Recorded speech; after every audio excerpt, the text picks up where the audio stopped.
बिस्मिल्लाहिर्रहमानिर्रहीम, अस्सलाम वालेकुम। खेलों की खबरों पर तबसरा और तज्जियों सजे स्कोर के एक और प्रोग्राम के साथ सैयद याया हुसैनी आपकी खिदमत में एक बार फिर हाजिर है।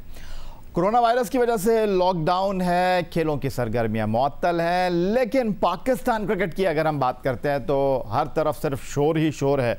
एक बार फिर पाकिस्तान क्रिकेट बैनुल अक़वामी सतह पर और कौमी सतह पर जो है वो बहुत ज़्यादा ख़बरों की जीनत बना हुआ है और वजह बनी है पाकिस्तान क्रिकेट टीम के साबिक़ कप्तान सलीम मलिक साहब का एक बार फिर मंजर आम पर आना, जिनको आज से ठीक 20 साल पहले justice retired Malik Mohammad Qayyum report में ताहयात पाबंदी का सामना करना पड़ा था। उनका ये मौक़िफ़ है कि उनके ख़िलाफ़ नाइंसाफ़ी हुई, शवाहिद मुकम्मल नहीं थे। दूसरी तरफ उस कमीशन में एक और ताहयात पाबंदी का सामना करने वाले फ़ास्ट बॉलर अताउर रहमान, जिनकी ताहयात पाबंदी का बैन लिफ्ट हुआ, सलीम मलिक की तरह वो भी अब सामने आने की तैयारी कर रहे हैं। दूसरी तरफ पाकिस्तान क्रिकेट बोर्ड के साबिक़ सरबराह खालिद महमूद, साबिक़ चीफ एग्जीक्यूटिव आरिफ अली ख़ान अब्बासी ने भी अपने लबों को जुम्बिश दी है। दूसरी तरफ अगर हम पाकिस्तान क्रिकेट बोर्ड की बात करते हैं तो पाकिस्तान क्रिकेट बोर्ड जनाब इस सारी सूरत हाल में कुछ और तनाज़ात में उलझा हुआ दिखाई दे रहा है। फिर पाकिस्तान क्रिकेट बोर्ड के आइन की अगर हम बात करते हैं, पाकिस्तान क्रिकेट बोर्ड के डिपार्टमेंट क्रिकेट की नए फर्स्ट क्लास स्ट्रक्चर की बात करते हैं तो उसमें भी पाकिस्तान क्रिकेट बोर्ड उलझा हुआ दिखाई देता है। लेकिन दूसरी जानिब पाकिस्तान क्रिकेट बोर्ड को कानूनी सतह पर रिप्रेजेंट करने वाले मुशीर तफज़्ज़ुल हैदर रिजवी जो है वो रावलपिंडी एस्पेक्ट शोएब अख्तर के मद्दे मुकाबिल खड़े दिखाई दे रहे हैं। तो बहुत सारे मामलात हैं जो एक बार फिर पाकिस्तान क्रिकेट को खबरों की जीनत बनाए हुए हैं। जी हाँ जनाब, एक बार फिर आज इस तमाम सूरत हाल पर हम गुफ्तगू करेंगे और हमारे साथ मौजूद हैं लाहौर से पाकिस्तान क्रिकेट टीम के साबिक़ कप्तान आमिर सुहेल साहब, जो कि हमें ज्वाइन कर रहे हैं। बहुत शुक्रिया आमिर सुहेल साहब हमारे साथ मौजूद हैं और स्टूडियो में हमें जनाब ज्वाइन कर रहे हैं जियो न्यूज़ के मारूफ प्रोग्राम रिपोर्ट कार्ड के तज्ज़ियाकार मज़हर अब्बास साहब। लेकिन आज हमने जनाब इनको अपने प्रोग्राम में मदऊ इसलिए किया है कि बहुत कम लोग ये जानते हैं कि मज़हर अब्बास साहब खेलों के हवाले से कई ख़बरों को जो है वो ब्रेक कर चुके हैं। 1980 में पाकिस्तान हॉकी के हवाले से इन्होंने एक बड़ी ख़बर ब्रेक की। फिर 1999 में जब पाकिस्तान क्रिकेट टीम भारत का दौरा कर रही थी, 1999 में फ़िरोज़ शाह कोटला ग्राउंड की पिच को खोद दिया गया था और मज़हर अब्बास साहब ने यह खबर ब्रेक की थी कि पाकिस्तान टीम का दौरा भारत ऑन है और पाकिस्तान टीम भारत गई थी। आपको भी खुशामदीद कहेंगे मज़हर अब्बास साहब। लेकिन गुफ्तगू की शुरुआत आमिर सुहेल साहब से करेंगे। आमिर सुहेल साहब, पाकिस्तान क्रिकेट के फ्रंट पर एक बार फिर मैच फिक्सिंग, स्पॉट फिक्सिंग की बाज़गश्त है। पाकिस्तान सुपर लीग में शर्जील खान कराची किंग्स की तरफ से खेलते हैं, उनके हवाले से ही बात हो रही है कि जी उनको एक बार फिर बैनुल अक़वामी क्रिकेट में वापस लेकर आना चाहिए। लेकिन दूसरी जानिब पाकिस्तान क्रिकेट में हमेशा से एक बहस रही है और वो ये रही है कि जनाब 20 साल पहले जो justice retired Malik Mohammad Qayyum report बनी थी, उनके किरदार कहीं ना कहीं पाकिस्तान क्रिकेट में मौजूद हैं। फिर 2010 में सलमान बट, मोहम्मद आसिफ, मोहम्मद आमिर पाबंद सलासल हुए, उनको भी पाकिस्तान क्रिकेट में पाबंदी के बाद वापस लेकर आ पाए। लेकिन आमिर की तरह आसिफ और सलमान बट के साथ आपने वो रवैया नहीं रखा। लेकिन एक बार फिर जब सलीम मलिक साहब सामने आए हैं तो ये सारी चीज़ें जो है वो मंजर आम पर आई हैं और बड़ी कुव्वत के साथ जो है ऐसा लगता है कि एक बार फिर इन पर गुफ्तगू हो रही है। देखिए हुसैनी, सबसे पहले तो अस्सलाम वालेकुम। और मैं यही कहूँगा, देखिए पाकिस्तान क्रिकेट बोर्ड ने इसको अच्छे तरीके से हैंडल नहीं किया, इसको डेप्रिकेट नहीं किया सही तरीके से कि ये एक किस्म का इसको ये जो जस्टिस कयूम साहब की रिपोर्ट थी इसको एज ए डिटरेंट इन्होंने यूज़ ही नहीं किया। अगर उसको प्रॉपरली इम्प्लीमेंट करते और उसके ऊपर कोई मेजर्स लेते फ्यूचर के लिए तो आपको चीज़ें डिफरेंट नज़र आती। लेकिन अनफॉर्चुनेटली पाकिस्तान क्रिकेट बोर्ड जो है या पिछले 30 साल से 3 डेकेड से 3 चीज़ों में फंसा हुआ है। मैच फिक्सिंग, कॉन्स्टिट्यूशन चेंज हर दफ़ा करना है और उसके बाद आपकी क्रिकेट का स्ट्रक्चर क्या होना चाहिए, डिपार्टमेंट को खेलना चाहिए या ना खेलना चाहिए, इसमें उलझा हुआ है और इससे आगे बढ़ ही नहीं पा रहा। आपको जो करने की ज़रूरत थी वो ये थी कि हमने ये सोचना है कि हमने आज तक ऑस्ट्रेलिया में सीरीज़ नहीं जीती तो हमने उसके लिए क्या करना है, हमने अपनी क्रिकेट में क्या नई चीज़ें इंट्रोड्यूस करानी है कि हम जाके ऑस्ट्रेलिया में हराएं। हम साउथ अफ्रीका को अभी तक सीरीज़ नहीं हरा सके, साउथ अफ्रीका में हमें उसके लिए क्या करना है, हम इतने अरसे से वर्ल्ड कप नहीं जीत सके, हमें क्या करना है, हम उलझे इस चीज़ों के ऊपर। और सिर्फ ये पाकिस्तान क्रिकेट बोर्ड की इनएबिलिटी है जिसके ऊपर अभी तक 30 साल गुजर गए हैं ये मैच फिक्सिंग वाले सिनारियो को, अभी तक ये सरफेस होता है। और जब आप याया हुसैनी डिफरेंट यार्ड स्टिक्स रखेंगे डिफरेंट लोगों के लिए तो वो फिर मसले होंगे। और आज मैं आपको एक बात बताना चाहता हूँ, ये जो आप केसेस बता रहे हैं कि उसको क्यों नहीं खिलाया, इसको क्यों खिलाया गया, बात यह है याया हुसैनी, अगर तो अप्रूव्ड बुकी के पास आप जाओगे तो अगर आप पकड़े भी जाओगे तो आप वापस आ जाओगे, अगर अप्रूव्ड बुकी नहीं है, अगर आप उसके साथ डील करोगे तो आप उसके बाद पाकिस्तान टीम में नहीं आ सकोगे। सारा सिनारियो तो मुझे ये लगता है। बड़ी गहरी बात कर दी आमिर सोहेल साहब आपने, और इस पर भी आपसे बात करेंगे, लेकिन मज़हर अब्बास साहब की तरफ चलूँगा। मज़हर अब्बास साहब, सियासत के साथ अब आपका बड़ा गहरा ताल्लुक़ है और सियासत पे तबसरे तज़िये तो अपनी जगह है, लेकिन खेलों के साथ आपकी उतनी ही उनसियत है जितनी पाकिस्तान में एक आम आदमी की है। एक सहाफ़ी की जितनी खेलों के साथ वाबस्तगी है वो आपकी भी है, और आप पाकिस्तान क्रिकेट का, पाकिस्तान खेलों का बैकग्राउंड भी जानते हैं। आपने कई ख़बरों को ब्रेक भी किया है, और ये justice retired Malik Mohammad Qayyum report से पहले एक justice retired Fakhruddin G Ibrahim report आई थी जिसमें इनोसेंट करार दिया गया था सलीम मलिक को। वो अलग बात है कि उनके खिलाफ इल्ज़ाम लगाने वाले mark Waugh, Shane Warner team में प्रेजेंट ही नहीं हुए थे, वो ख़बर भी आपने ही ब्रेक की थी। तो कुछ अपने जहन को टटोलिए और इस हवाले से बात कीजिए, जैसे आमिर सोहेल साहब ने बात की कि ये कभी ख़त्म होगा या नहीं होगा, ये गर्द कभी बैठेगी या हर बार हम इसको धूल को झाड़ कर जो है दोबारा से किताब निकाल लेंगे।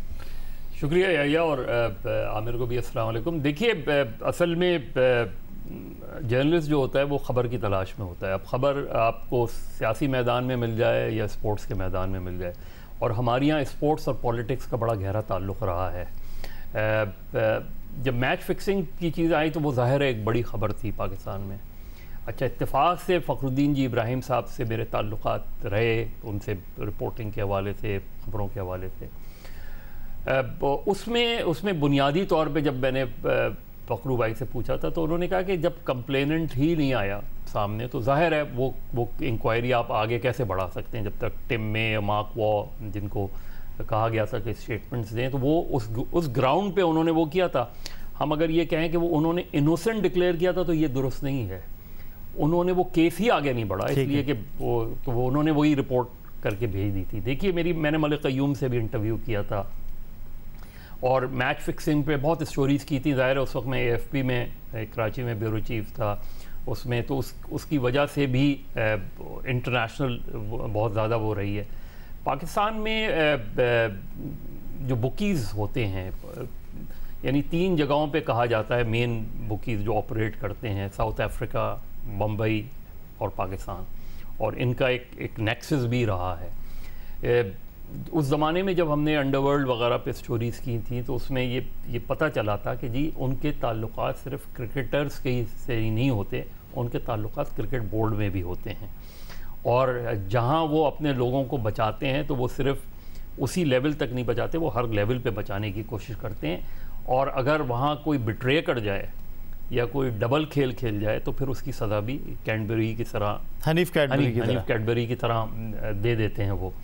और इसमें बहुत सी मिसालें हैं। पाकिस्तान में 2 चीज़ें होती रहीं क्रिकेट में, आमिर मुझे करेक्ट कर सकते हैं। बहुत पहले जब इंक्वायरीज़ होती थी तो वो अंडर द कारपेट डाल दी जाती थी। अगर आपको याद हो कि वेस्ट इंडीज़ में एक वाक़या हुआ था जिसमें 93 में ग्रेनेडा में, जी, उसमें तो उस वक्त मुझे याद है कि आरिफ अब्बासी साहब ने वहाँ मैनेजर को फ़ोन करके कहा था कि किसी भी तरीके से फ़ाइन वाइन करके चीज़ों को दबाने की कोशिश करो, इसको जाके कॉन्टेस्ट करने की ज़रूरत नहीं है उसमें।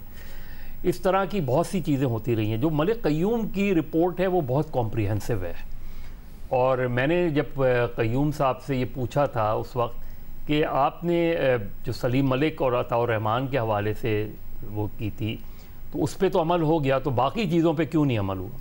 तो उन्होंने कहा मेरा काम इंक्वायरी करना था। मैंने एक रिपोर्ट बनाई और उसमें मुझे ताज्जुब हुआ कि उसके बाद बहुत से क्रिकेटर्स को जो जगह पोजीशंस दी गई और सिर्फ सलीम मलिक और अताउर रहमान को जो है की सज़ा पे अमल हुआ, तो मेरे ख़्याल में वहाँ कुछ ना कुछ गड़बड़ है। और लगता ये है कि मेरी सिर्फ रिपोर्ट के उस पोर्शन पे अमल हुआ बाकी प्लेयर्स के बारे में जो मैंने रिकमेंड किया था उस पर अमल नहीं हुआ। उसकी वजह मैं इसलिए नहीं बता सकता कि ये मेरे डोमेन में नहीं आता। तो उधर लगता है कि वहाँ शायद पॉलिटिकल इन्फ्लुएंस या इस्तेमाल हुआ, उस वक्त की गवर्नमेंट्स ने चीज़ों को दबाने की कोशिश की। हो सकता है कि हमारे कुछ जो इन्फ्लुएंशियल क्रिकेटर्स हैं उन्होंने ये चीज़ वो की हो कि इस रिपोर्ट पे कभी भी मनोअन अमल नहीं हुआ। ठीक है, बिल्कुल सही कह रहे हैं मज़हर अब्बास साहब आप, और रिपोर्ट पर मनोअन अमल नहीं हुआ और रिपोर्ट के हवाले से जो तहफ़्फ़ुज़ात हैं, इस रिपोर्ट को मई 2000 में मंजर आम पर लाने वाले प्रेस कॉन्फ्रेंस के जरिए उस वक्त के पाकिस्तान क्रिकेट बोर्ड के सरबराह lieutenant general retired Tauqeer Zia साहब ने भी तहफ़्फ़ुज़ात का इज़हार किया, लेकिन उन्होंने ये नहीं कहा कि ये रिपोर्ट नामुकम्मल है। उन्होंने ये कहा कि जनाब इस रिपोर्ट में बहुत सारी ऐसी चीज़ें हैं जिस पर अगर अमल किया जाता तो बहुत से खिलाड़ियों को जो कुछ सज़ाएं कम दी गई शायद वो सख्त सज़ाएं होती। तौक़ीर ज़िया साहब ने हमारे ही प्रोग्राम में गुफ्तगू करते हुए क्या कहा था, वो ज़रा आपको दिखाते हैं। मेरा उस रिपोर्ट के साथ कोई ताल्लुक़ नहीं है। ये ताल्लुक़ अगर है तो माजिद और खालिद साहब के ज़माने का उनके साथ ताल्लुक़ है, जब उन्होंने कहा था कि इसकी इंक्वायरी कीजिए कमीशन बैठा के। उससे पहले 2-3 एक्चुअली इंक्वायरीज हो चुकी थी, जिसमें वो जस्टिस है वो बलूचिस्तान वाले उन्होंने भी किया, नहीं भंडारी नहीं, बलूचिस्तान वाले से। फिर इन्होंने किया था जी आपके कराची के जो हैं जी इब्राहिम, उन्होंने सलीम मलिक का। तो फिर बहुत सारी FIA ने भी कुछ किया था, नैब का भी कुछ था, लेकिन जो एक्चुअल कमीशन बनी वो सिर्फ क़य्यूम साहब की थी।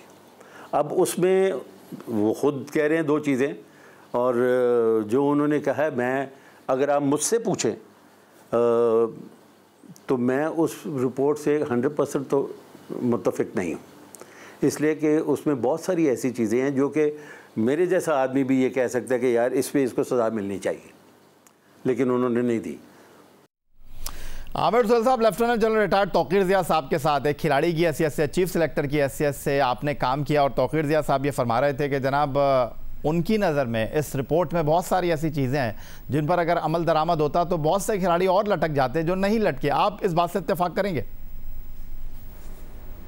देखिए, इत्तेफाक तो आपको करना पड़ेगा कि रिपोर्ट जो है वो इन योर फेस है, उसको ऐसा करते हैं। ठीक है, अगर आप इतना अरसा गुजरने के बाद भी ये रोज़ रोज़ चीज़ें सरफेस करते हैं या और ये सिर्फ पाकिस्तान क्रिकेट बोर्ड की इनएबिलिटी रही है। अब आप क्या चीज़ ढूंढ रहे हैं? देखिए, बात सिंपल सी ये है कि अगर ये सारा एक मैनेज था पाकिस्तान क्रिकेट का, तो आपने इसको आड़े हाथों लेना था। आप ये नहीं कर सकते कि उसको आप फेवर करते हैं और फलां को आप लटका दो। अब आप सलीम मलिक की बात कर रहे हैं। अब बेचारा जो अताउर रहमान है उनको लटकाया गया क्योंकि वो थोड़ा सा वीक थे एक और उसने चूंकि अपने एफिडेविट से एक आधी दफ़ा जो है वो बैकआउट किया अता ने, उसको भी लटका दो। बाकी सारी एविडेंस आपके सामने थी। अब सलीम मलिक बेचारा, मुझे याद है कि 94 में हम लोग लाहौर टेस्ट मैच खेल रहे थे या उससे 2 दिन पहले हम लोग ट्रायंगुलर सीरीज़ का फाइनल ऑस्ट्रेलिया से हारे।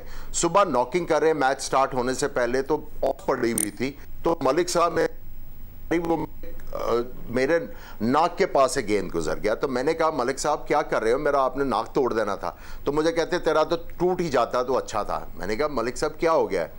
कहते यार तूने भी पैसे पकड़ लिए हैं, तूने भी मैच में फिक्सिंग में पैसे पकड़ लिए हैं, मैं तो सोच भी नहीं सकता था तू ये करेगा। मैंने उन्हें कहा यार मलिक साहब आप क्या बात कर रहे हो?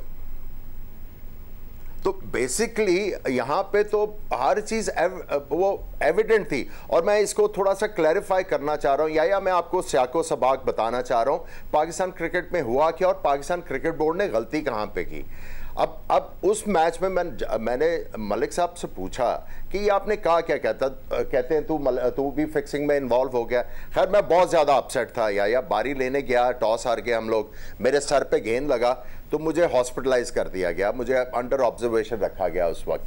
तो पाकिस्तान की टीम जो है सेकेंड इनिंग्स में चौथे दिन आई थिंक 5 आउट थे टी के ऊपर, मैं हॉस्पिटल से आया इंजेक्शन लगवा के, मैं अंदर बारी लेने गया तो मलिक साहब मेरे साथ बैटिंग कर रहे थे। हम लोग टी के बाद जा रहे थे बैटिंग करने, मैंने उनको ज्वाइन किया तो मैंने उन्हें एक चीज़ कही थी, मलिक साहब आप खड़े रहे, मैं आउट नहीं होऊंगा, मैं आपको मैच बचा के दिखाऊंगा।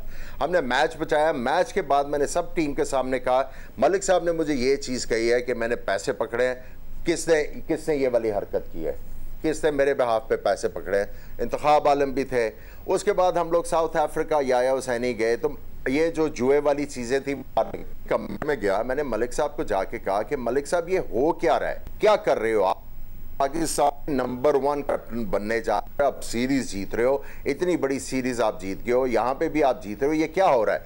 तो मलिक साहब ने उस वक्त मुझे ये कहा, मुझे वो, हम क्लब मेट भी थे, मुझे वो कहते थे खब्बे यार मैं की करा, एक मैच वकार यूनिस का ग्रुप बना के लैंदा है, दूसरा मैच जड़ा वसीम अकरम का ग्रुप बना के लैंदा है, और प्लेयर सारे वही ने, तो मैं की करा? मैंने दस आई टोल्ड हिम कि यार आप आरिफ अब्बासी साहब को और क्रिकेट बोर्ड को इन्फॉर्म करो आपके साथ हो क्या रहा है।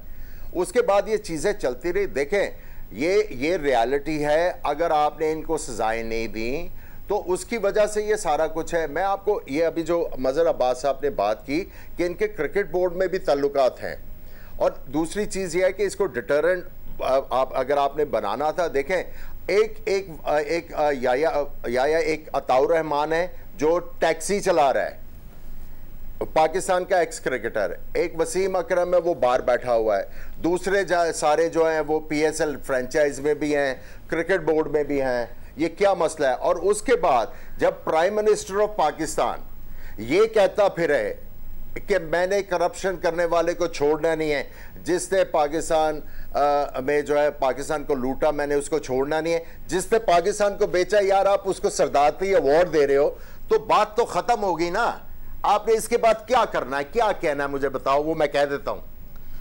नहीं आमिर सोहेल साहब आप कुछ ना कहें, लेकिन मैं आपको जो दिखाने जा रहा हूं वो एक और बड़ा तल्ख हकीकत है जो इस वक्त पाकिस्तान क्रिकेट बोर्ड को चला रहे हैं एहसान मानी साहब। उन्होंने अक्टूबर 2018 में justice Malik retired Qayyum report को टोटली उन्होंने रिफ्यूज़ कर दिया।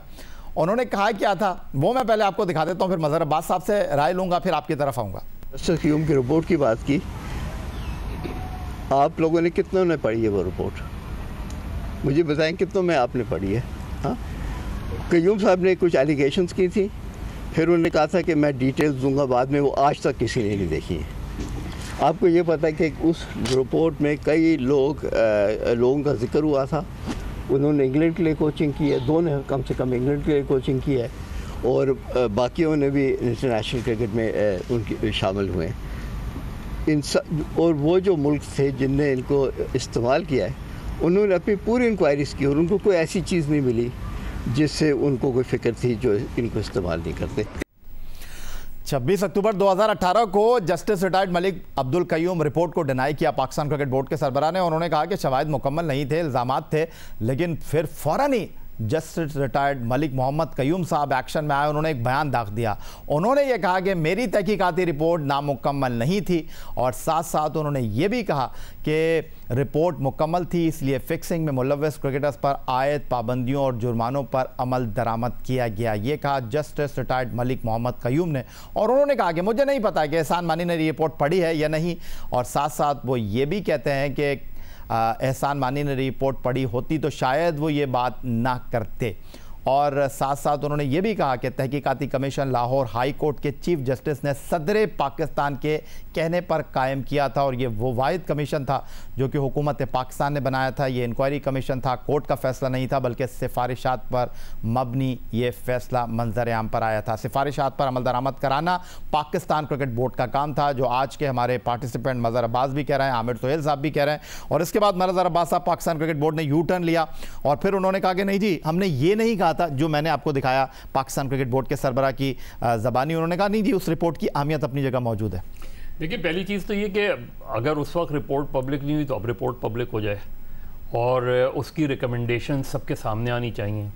उस पर ये कमेंट्स ये लेना चाहिए मलिक कयूम से कि जो रिपोर्ट पब्लिक हुई है, क्या यही रिपोर्ट आपने दी थी या इसमें कुछ टेम्परिंग हुई है, और उसकी रिकमेंडेशन पे आज भी आप अमल कर सकते हैं, क्यों नहीं कर सकते। देखिए, पाकिस्तान में जो क्रिकेट में वर्ल्ड ओवर जो क्रिकेट में पैसे का रुझान बढ़ा, वो कैरी पैकर की बात बढ़ा, और सबसे पहले तो दुनिया के क्रिकेटर्स ने अपने ममालिक को कैरी पैकर के हाथों भेज दिया। उनके ख़िलाफ़ कभी भी कोई कार्रवाई नहीं हुई। कुछ टीमों ने कार्रवाई की थी, प्लेयर्स कुछ अरसे के लिए, लेकिन फिर आहिस्ता आहिस्ता हमने देखा कि वो प्लेयर्स वापस आ गए उसमें। उसके बाद शारजा को एक हंटिंग ग्राउंड कहा जाता था, और वहाँ जो क्रिकेट हुई थी उस पर बड़े सवालिया निशान हैं। बहुत से मैचेस, जब हम मैच फिक्सिंग की बात करते हैं, बहुत से आपको याद है कि उस वक्त बड़ा सवाल उठा था जब आसिफ इकबाल ने इंडिया में टॉस के मसले पर, विश्वनाथ के साथ टॉस कर रहे थे, हवा में क्या दिया, आप टॉस जीत गए वो। लेकिन उस वक्त इतना ज़्यादा मैच फिक्सिंग नहीं हाईलाइट होती थी, वरना तो बहुत से सवालात हो सकते हैं। 75 के वर्ल्ड कप में सेमीफाइनल में वेस्ट इंडीज़ के ख़िलाफ़ लास्ट विकेट है, 63 रन बन गए। 79 में माजिद खान और ज़हीर अब्बास की बैटिंग के बाद ऑल ऑफ अ सडन हारून रशीद को भेजने का फ़ैसला, और वहाँ पर कई ओवर मेडन खेल दिए गए उसमें। लेकिन उस वक्त मैच फिक्सिंग उस तरीके से नहीं। लेकिन मैं आपसे अगर सिंपल ये पूछना चाहूँ, जो मानी साहब ने बयान दिया, क्या ये गैर जिम्मेदारी थी या ये कम इल्मी थी, क्या था? मेरा ख्याल है कि जब आप एज ए जर्नलिस्ट मैं कह सकता हूँ कि ऐसा क्वेश्चन करें जो वो एक्सपेक्ट नहीं कर रहे हों, तो फिर वो बेहतर ये होता है दूसरे के लिए कि आप इसको जिस तरह बॉल लेफ्ट करते हैं ना, कि आप कहें कि मैं इस सवाल का भी जवाब नहीं देना चाहता ये।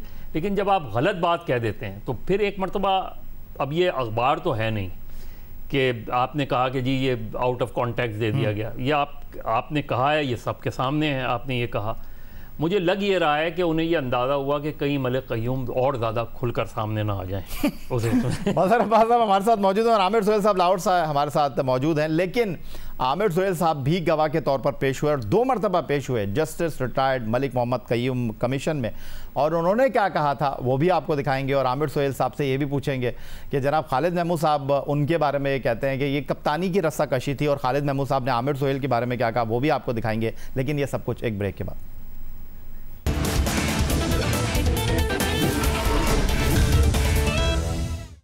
Justice retired Malik Mohammad Qayyum report के हवाले से हम बात कर रहे हैं, और उसमें बहुत से खिलाड़ियों के अब बयानात जो मंजर आम पर आ रहे हैं, लोग हैरान हैं कि अच्छा ये भी हुआ था, अच्छा ऐसा भी हुआ था।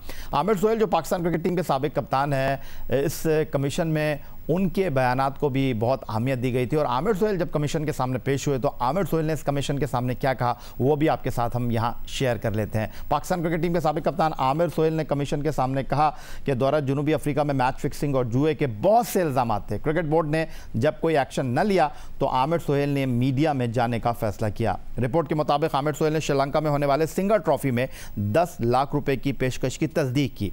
सिंगर ट्रॉफी में सलीम परवेज़ मेरे कमरे में आए, आमिर सोहेल कहते हैं, और उन्होंने मुझे ये पेशकश की।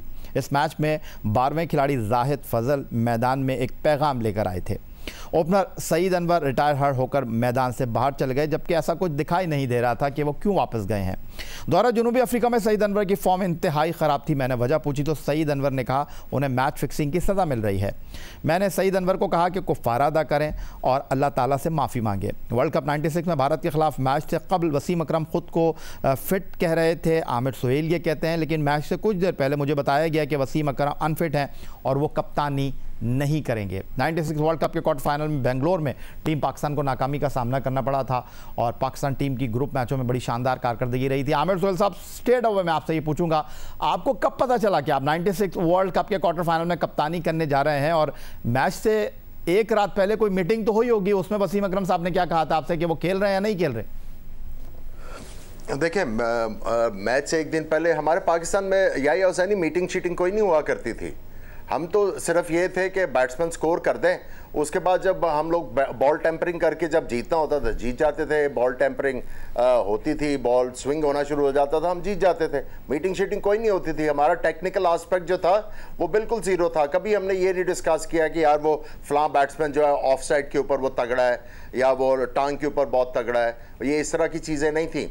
वर्ल्ड कप से ये क्वार्टर फाइनल से एक रात पहले मुझे मेरे एक दोस्त ने बताया कि भाई वसीम अकरम की रिपोर्ट है वो नहीं खेल रहा। मैंने सलीम यूसुफ असिस्टेंट मैनेजर थे और कोच थे हमारे, मैंने उन्हें फ़ोन किया, उन्होंने इंतखाब आलम साहब को फ़ोन किया कि ये नहीं खेल रहे।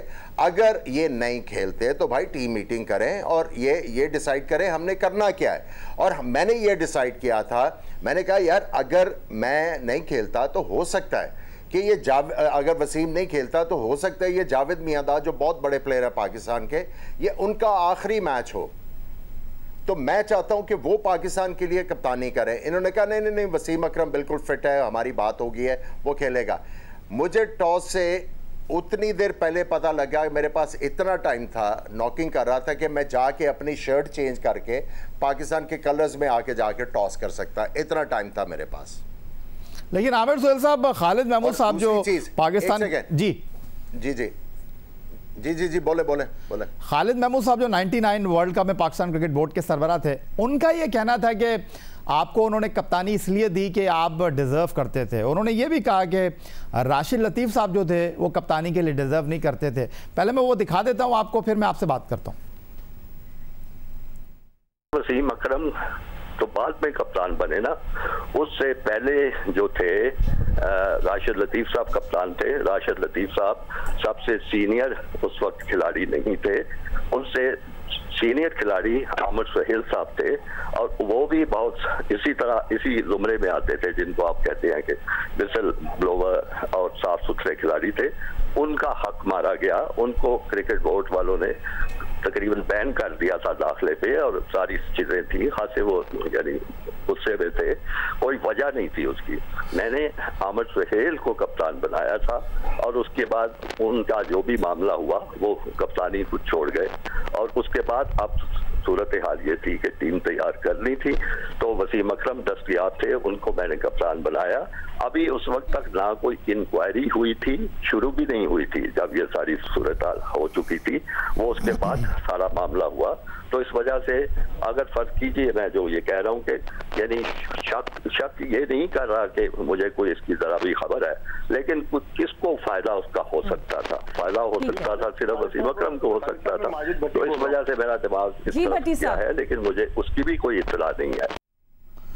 ये जो खालिद महमूद साहब ने कहा, ये जो मैंने आपके साथ शेयर किया आमिर सुहेल साहब, लुबे लुबाब गुफ्तगू का ये है, क्या ये कप्तानी का झगड़ा था, क्या ये पैसों का झगड़ा था, पाकिस्तान क्रिकेट में जो हंगामिया खेजियाँ हैं? देखिए याहिया हुसैनी, सबसे पहले मैं थोड़ा सा आपको कंप्लीट कर दूं। मैं जब जस्टिस कयूम साहब के पास पेश हुआ था तो उधर वसीम अकरम के लॉयर तारिक रहीम साहब भी थे, जो मेरा ख्याल है गवर्नर भी रहे हुए हैं पंजाब के, तो उस वक्त वो भी मौजूद थे। सिर्फ इतनी बातें नहीं हुई थी याहिया हुसैनी साहब, बड़ी लंबी बातें हुई थी जो बीच में से गायब हैं। ये जो अभी मैंने सलीम मलिक वाला वाकया कोट किया है वो भी बताया गया था, और बहुत ज़्यादा चीज़ें बताई गई थी। उसके अलावा देखिए, बात सिंपल सी ये है कि जब मैं कप्तान था तो ये जब इंक्वायरी स्टार्ट हुई तो पहली दफ़ा जब मैं अदालत गया तो जस्टिस कयूम साहब ने आउट ऑफ कर्टसी उन्होंने ये कहा कि ये पाकिस्तान के कप्तान हैं, इन्होंने लड़कों के खिलाफ खेलना है, तो मैं इनसे कोई बात अभी नहीं करूँगा, तो आज इनको जाने देते हैं, बाद में इनसे बात करेंगे। तो पाकिस्तानी मीडिया ने लिखा कि आमिर सुहेल बैकआउट कर गया है। रॉयटर्स के जो लोग थे उन्होंने कहा जी आमिर सुहेल बैकआउट कर दिया। हमारे पाकिस्तान में प्रॉब्लम पता क्या है, जो बातें की जाती हैं वो तो पता नहीं किधर चली जाती हैं, बतंगड़ बनाया जाता है। अब खालिद महमूद साहब की जहाँ तक बात कर रहे हैं आप, देखिए ये उनकी ज़रा नवाजी है कि वो मुझे वो कह रहे थे, मैं इससे पहले भी कप्तान था याहिया हुसैनी, मैं 96 में कप्तान था, उसके बाद सिंगर टूर्नामेंट हमने जीता, शारजा में मेरी कैप्टनसी में बड़ी अच्छी परफॉर्मेंस हुई, मैं पाकिस्तान टीम का वाइस कैप्टन काफ़ी अर्से रहा। वो माजिद खान साहब को मेरी शक्ल पसंद नहीं थी, उन्होंने चेंज कर दिया, मुझे मेरी जगह किसी और को कर दिया और ले आए, वो अलग सारी चीज़ें। लेकिन बात सिंपल सी है याहिया हुसैनी साहब, ये जो रट था, अगर आप 92 के वर्ल्ड कप को साइड पे कर दें और उसके बाद 96 वर्ल्ड कप, 95 में कौन कप्तान थे? रमीज़ हसन राजा कप्तान थे। उससे पहले कौन कप्तान थे? सलीम मलिक। वो सक्सेसफुल कप्तान बन रहे थे, वो एक साल और गुजार जाते तो फिर वसीम अकरम तो कप्तान नहीं बन सकते थे। आप ये देखें कि 2003 तक साल से एक वर्ल्ड कप से साल पहले या 6 महीने पहले रट क्या चलती थी कि ये जो पाकिस्तान का कप्तान 2-3 साल से चलता आ रहा है, इसको चेंज करके वसीम अकरम को बना दो। देखें, वसीम अकरम की पाकिस्तान के लिए जो सबसे बड़ी कंट्रीब्यूशन है ना, उन्होंने मेक श्योर किया कि पाकिस्तान 92 के बाद वर्ल्ड कप ना जीते, तो इमरान खान साहब को उनका बड़ा शुक्र गुजार होना चाहिए, और उन्होंने कर भी दिया जो उनको सदारती अवार्ड दिया है। अगर वो फेयर होते पाकिस्तान क्रिकेट के साथ तो आप 92 के बाद 96, 99 और 2003 का वर्ल्ड कप आराम से जीतते हैं। और ये सारा कुछ ड्रामा चलता था किसी वजह से। आप करें ना इसके ऊपर इन्वेस्टिगेट, मजहर साहब को करें ना इन्वेस्टिगेट कि इसके पीछे सबसे बड़ा बंदा कौन है। मजहर अब्बास साहब आपकी तरफ आए, आमिर सुहेल साहब वो कह रहे हैं भाई 96 में आपकी टीम क्वार्टर फाइनल से आगे नहीं गढ़ी, 99 आप फाइनल खेलते हैं, 2003 में इतनी बड़ी टीम और वो अगले राउंड में नहीं जाती। आपको पता है कि इमरान खान खुद ये कहते हैं कि 1987 की टीम सबसे अच्छी थी, लेकिन उसके सेमीफाइनल में क्या हुआ? लास्ट ओवर आपने सलीम जाफ़र को दे दिया। ये बात हो सकती है कि सलीम जाफ़र को लास्ट ओवर देना चाहिए था, नहीं देना चाहिए था, और वो विलन बन गए। वो विलन बन गए उसमें। देखिए मैं आपको एक बड़ी बात बताऊं, जिस तरह मैंने कहा कि अंडरवर्ल्ड के लोग न सिर्फ ये कि क्रिकेट बोर्ड से राब्ते में होते हैं, सिर्फ यही नहीं, वर्ल्ड ओवर होता है ये, बल्कि कुछ मीडिया के लोग भी वो हायर करते हैं। आपको पता है कि इंडिया में एक जर्नलिस्ट पकड़ा गया था इस चक्कर में जी, उसमें वो बहुत अच्छा जर्नलिस्ट था अपने लिहाज से। एक मरतबा मुझे याद है कि यहाँ पाकिस्तान भी आए थे वो इंडियन टीम के साथ, तो वो सारे कनेक्शंस वो रखते हैं। अच्छा, ये सिर्फ इसी में नहीं होता, हर जगह होता है। जिस तरह हम ये जो इनकी ये अंडरवर्ल्ड की पूरी वो होती है, लिंक्ड होते हैं, वो ऐवानों से लेके नीचे तक रहते हैं। नहीं, आमिर सोहेल साहब जो कह रहे हैं 96 में आप जीत सकते थे, 2099 में जीत सकते थे, 2003 में जीत सकते थे, लेकिन मेक श्योर किया गया कि जीते नहीं टीम, 92 की तारीख दोहराई नहीं जाए। देखिए खैर आमिर साहब जाहिर है वो इनसाइडर हैं, वो ज़्यादा वो कर सकते हैं, लेकिन इन्वेस्टिगेट ज़रूर होनी चाहिए। ये मैं आपको बताऊं कि एक इन्वेस्टिगेशन जो कभी मंजर आम पे नहीं आई, वो हुई थी जब जिम्बाब्वे वाला मसला हुआ था। और मुझे याद है कि राशिद लतीफ़ ने जिम्बाब्वे से मुझे फ़ोन करके कहा था कि हम अगले दिन नहीं खेल रहे, और उन्होंने सलीम मलिक पे शक का इजहार किया था उसमें, वो स्टोरी हमने दी थी। उसके बाद उन्होंने ये कहा कि मज़हर भाई कोशिश करें कि हम जब वापस आएँ तो यहाँ सिक्योरिटी का कुछ वो हो, क्योंकि हमें कंसर्न थी। फिर यहाँ एक CIA में DSP हुआ करते थे अख्तर सिद्दीकी साहब, उन्होंने उनसे मैंने रब्ता किया तो उन्होंने अपने तौर पे इन्वेस्टिगेट की, तो उन्होंने कहा ये बात दुरुस्त है कि यहाँ सिक्योरिटी के मामलात हैं इन दोनों के लिए, और उन्होंने काफ़ी हद तक वो उस चीज़ को इंश्योर भी किया। बाद में CIA ने एक और इन्वेस्टिगेशन की थी और उसमें कुछ लड़के पकड़े गए थे जिन्होंने ये इंकशाफ किया था कि इस तरह की चीज़ें होती हैं वो, लेकिन वो फिर हशप हो गई सारी चीज़ें, वो फिर मलिक क़य्यूम वो आ गए, ये सारी चीज़ें हो गई, तो वो इन्वेस्टिगेशन आगे उस लिहाज से और आगे नहीं बढ़ी। वरना उनका ख्याल था कि अगर ये और आगे बढ़ती तो एक बड़ा नेटवर्क जो है वो ब्रेक हो सकता, तो हो सकता था कि उससे पहले ही ये चीज़ें, बहुत सी चीज़ें सामने आती। तो ये चीज़ें क्योंकि इस यहाँ ये मामलात बहुत ज़्यादा तेज़ी से आगे बढ़ रहे थे, और अगेन मैं ये कहूँगा कि ये भी देखना चाहिए कि मलिक क़य्यूम को क्यों पिक किया गया था इस इंक्वायरी के। वो एक कंट्रोवर्शियल फिगर रहे हैं। अच्छा, ये आपने कंट्रोवर्शियल फिगर की बात की, मैंने यही सवाल जब लेफ्टिनेंट रिटायर्ड तौकीर ज़िया साहब से किया कुछ दिन पहले अपने शो में, तो पनामा केस के हवाले से उनका भी नाम आता है। तो मैंने जब ये सवाल उनसे किया था तो उन्होंने क्या कहा, जो मज़हर अब्बास साहब ने बात की उस कॉन्टेस्ट में, आपको दिखाते हैं फिर अपने साबिक कप्तान और मज़हर अब्बास साहब की तरफ आते हैं। लेकिन जना साहब, कुछ लोग ये कहते हैं कि चूँकि पनामा केस में जो है वो क़य्यूम साहब का नाम आया तो जी उनके ऊपर ख़ुद उंगली उठी हुई है, तो उनकी इस रिपोर्ट की क्या अहमियत है। आज आप हमारे साथ यहाँ पर बैठे हुए हैं, एक ऐसी चीज़ जो कि शवाहिद के साथ, हक़ाइक़ के साथ, चीज़ों लोगों के सामने आई, आपसे मैं जानना चाहता हूँ क्या उसमें इबाहम है, क्या वो बिल्कुल फ़ाइनल रिपोर्ट है, क्या उसके बाद भी कुछ लोगों को मार्जिन ऑफ एरर दिया जा सकता है? दो चीज़ें जो क़य्यूम साहब ने खुद कही, उन्होंने कहा कि मैं, कुछ मेरे फेवरेट खिलाड़ी थे, उनके मैं ख़िलाफ़ स्ट्रिक्ट एक्शन नहीं लेना चाहती, उनकी अपनी, आप उनके निकाल के देख लें जो इंटरव्यूज़ आपने किए हुए। दूसरा उन्होंने कहा कि एक सप्लीमेंट्री रिपोर्ट आनी थी मुश्ताक अहमद के ऊपर, जो कि नहीं दी गई।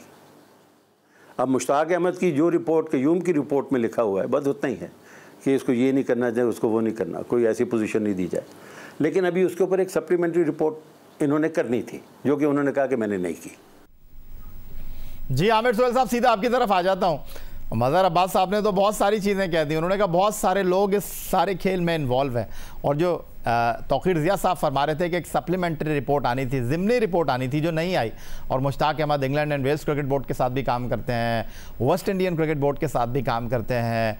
फिर सबसे बड़ा सवाल यह है कि जिन लोगों पर उंगलियाँ उठी उनको ICC ने हॉल ऑफ फेम में भी शामिल कर लिया। देखिए, जब आपका क्रिकेट बोर्ड लीनियंट होगा तो फिर ICC को तो ये करना पड़ेगा। देखिए, आपने करना है ना, वो तो आपका मजाक उड़ाएंगे, वो तो आपको एक्सपोज करेंगे, वो तो अगर आपके किसी प्लेयर ने अच्छा किया वो तो शामिल करेंगे। बेसिकली आप अपना मजाक खुद ही उड़वा रहे हैं ना। अगर आप स्ट्रिक्ट होते, आपने इसको इम्प्लीमेंट किया होता तो बाहर किसकी हिम्मत हो सकती थी। देखिए बात सिंपल सी है, याह्या हुसैनी साहब, अभी आपने एहसान मानी साहब की बात की। सबसे पहले मैं ये जो कंट्रोवर्शियल कह रहे हैं जस्टिस क़य्यूम साहब, अगर उनकी रिपोर्ट जो है वो कंट्रोवर्शियल होती या उसके ऊपर इम्प्लीमेंट ना करते, अगर आप ये सोचते खुदा न खास्ता उन्होंने किसी से इन्फ्लुएंस हो गए या किसी से पैसे पकड़ के तो ये रिपोर्ट में सब कुछ छोड़ दिया है, तो फिर आप कहते हैं कंट्रोवर्शियल। उन्होंने कई जगह पे इबहाम रख के साफ साफ बता दिया है कि ये है चीज़, ये रियलिटी थी और सारा कुछ है।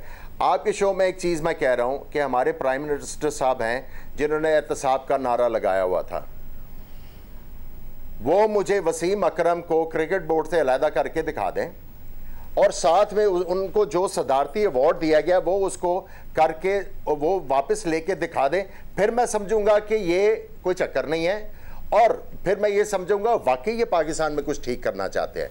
और जहाँ तक एहसान मानी की बात है, बात यह है कि वो इंटेलेक्चुअली डिसऑनेस्टी दिखा रहे हैं। जब आपने बात की कि उन्होंने कहा जस्टिस क्यूम की रिपोर्ट मैंने पढ़ी है तो उसमें कुछ नहीं था, बात यह है कि उन्होंने शायद कोई और टिसोरस रख के उसकी डेफिनेशन देखी है जो हर बंदे को आम समझ आ रही है, उनको दूसरी तरह समझ आई है।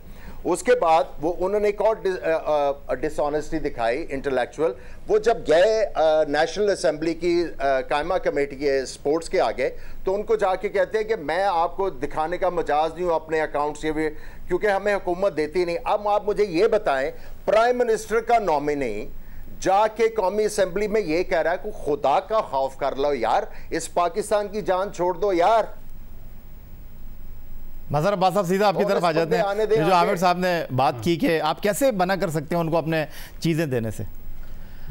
नहीं, वही अगेन जैसे आमिर ने कहा कि वो कंट्रोवर्शियल होते तो इस तरह की रिपोर्ट वो नहीं देते। देखिए इस रिपोर्ट के नहीं, लेकिन आपके चेयरमैन कौमी असेंबली में जाकर मना कर सकते हैं अपनी तफसीलात देने से या नहीं? नहीं मना कर सकते, इसलिए कि हमारी यहाँ तो खैर पार्लियामेंट को वो अहमियत नहीं हासिल होती। प्राइम मिनिस्टर का नॉमिनी है, पब्लिक अकाउंट्स कमेटी इस सिलसिले में हिसाबात तलब कर सकती है। पब्लिक अकाउंट्स कमेटी को ये इख्तियार है। मुझे याद है चौधरी निसार अली खान जब पब्लिक अकाउंट्स कमेटी के चेयरमैन थे तो उन्होंने एक मरतबा सुप्रीम कोर्ट को दरख्वास्त की थी कि अपने वो, लेकिन सुप्रीम कोर्ट ने नहीं दी। लेकिन क्रिकेट बोर्ड के लेवल पर तो ये बातें बिल्कुल होनी चाहिए, और अगर कोई रिपोर्ट नहीं दे तो उसके बारे में एक कमेंट ज़रूर आना ज़रूरी है कि अगर इन्होंने नहीं दी तो जो पार्लियामेंट को इतना इख्तियार हासिल है, कमेटी को इतना इख्तियार हासिल है कि वो उनके हवाले से स्ट्रॉन्ग रिजर्वेशंस दें। और इसमें देखिए अनफॉर्चुनेटली या आमिर बेहतर बता सकते हैं, एक ज़माने में क्रिकेट बोर्ड में मैंने बहुत ज़्यादा डेमोक्रेटिक वैल्यूज़ को देखा है। यानी और कुछ नहीं तो जनरल बॉडी के जो इजलास होते थे वो बड़े ज़ोरदार हुआ करते। पिछले 2 साल से तो हुआ नहीं। हाँ, 2 साल से क्या, उससे पहले भी जो एसोसिएशंस वगैरह होती थी उनकी जो उन क्रिकेट बोर्ड की असल ताकत एसोसिएशंस होती थी, वहाँ इश्यूज डिस्कस होते थे, वहाँ एनुअल रिपोर्ट और फाइनेंस रिपोर्ट पे, ऑडिट रिपोर्ट पे जिस तरह की डिस्कशन होती थी वो सारी किल कर दी गई। अच्छा मज़हर साहब, क्योंकि मेरे पास वक्त कम है, आपने सवाल बहुत अच्छा उठाया, लेकिन आमिर सुहेल साहब मैं आपकी तरफ आ रहा हूँ और क्विकली आपसे मैं ये पूछूंगा, हमने बड़ी पुरानी बातें कर ली, अब नई बात भी कर लेते हैं। इंटरनेशनल क्रिकेट काउंसिल की नई रैंकिंग जारी हुई है और हम T20 रैंकिंग को मिस कर गए हैं। 27 महीने हम नंबर 1 रहे, 7 महीने में मिसबाउल हक ने आपको नंबर 4 पर लाकर खड़ा कर दिया। क्या मिसबाउल हक का कोच बनाने का फैसला नाकाम हो गया? देखिए याया हुसैनी, बात सिंपल सी है कि चीफ सेलेक्टर और दोनों चीज़ें करनी उनके साथ ही जाती थी, और अब मिसबाउल हक को खुद ही जो है वो सोचना चाहिए था कि यार अगर मैं प्लेयर हूँ तो चीफ सेलेक्टर हूँ और साथ में कोच हूँ, सामने मेरे हो, तो मैं किसके साथ ओपन होऊंगा? मैं तो नहीं हो सकता। तो ये उनको खुद नहीं करना चाहिए था। पाकिस्तान क्रिकेट बोर्ड को क्या चलाने का पता यार? ये वसीम खान जो आए हुए हैं 25 लाख रुपया, मैं तनख्वाहें देख के हैरान रह गया हूँ, मुझे नहीं पता था कि ये इनको किस चीज़ की तनख्वाह दी जा रही है। अभी 25,000 ये क्या लेके आए पाकिस्तान क्रिकेट में, जो पाकिस्तान का जो अपना प्लेयर है वो नहीं दे सकता था। तो बात सिंपल सी है याया हुसैनी, ये सारी चीज़ें होती रहेगी। और मेरी आपसे दरख्वास्त है, आज के बाद ना मैं मैच फिक्सिंग के ऊपर बात नहीं करना चाहता। अगर आपने करनी है तो आप वसीम अकरम और बाकी सबको साथ बिठाएंगे मेरे, तो फिर बात करूंगा, उसके अलावा मैं बात नहीं करूंगा। आप बहुत शुक्रिया आमिर सुहेल साहब। बहुत होगी आया, लेकिन प्रिंसिपल की बात है, इनको भी तो बुलाओ ना यार। आपका मीडिया इनको ग्लोरीफाई करता है, ठीक है, और आप इनको बुलाते नहीं। बुला के पूछो ना इनको क्यों नहीं कोई पूछता? ठीक है आमिर सुहेल साहब, बहुत शुक्रिया आपका, बहुत शुक्रिया आमिर सुहेल साहब आपका, बहुत शुक्रिया आपका। जब आप पूछोगे इनको, जब रगड़ा दोगे, फिर आपको चीजें ठीक होती नजर आएंगी। बहुत शुक्रिया आपका आमिर सोहेल साहब, बहुत शुक्रिया आपका मज़हर अब्बास साहब अब हमारे शो में आए और आज हमने माजी की ज़्यादा बात की, मुस्तकबिल के हवाले से भी आमिर सोहेल साहब के बड़े तहफ़्फ़ुज़ात थे और उन्होंने कहा कि आज के बाद मैं मैच फिक्सिंग पर कभी बात नहीं करूंगा। आज उन्होंने जो कुछ कह दिया, बहुत कुछ कह दिया। आज के इस प्रोग्राम में इतना ही। आप ट्विटर पर मुझे फॉलो कर सकते हैं, फेसबुक पर हमारे पेज score.geo न्यूज़ और आप हमें ईमेल कर सकते हैं score@geo.tv पर। इस दुआ, इस उम्मीद, इस तवक्को के साथ कि पाकिस्तान में खेल और खिलाड़ी तरक्की करते रहे। सैयद याह्या हुसैनी को स्कोर की पूरी टीम के साथ इजाज़त दीजिए। अल्लाह हाफ़िज़।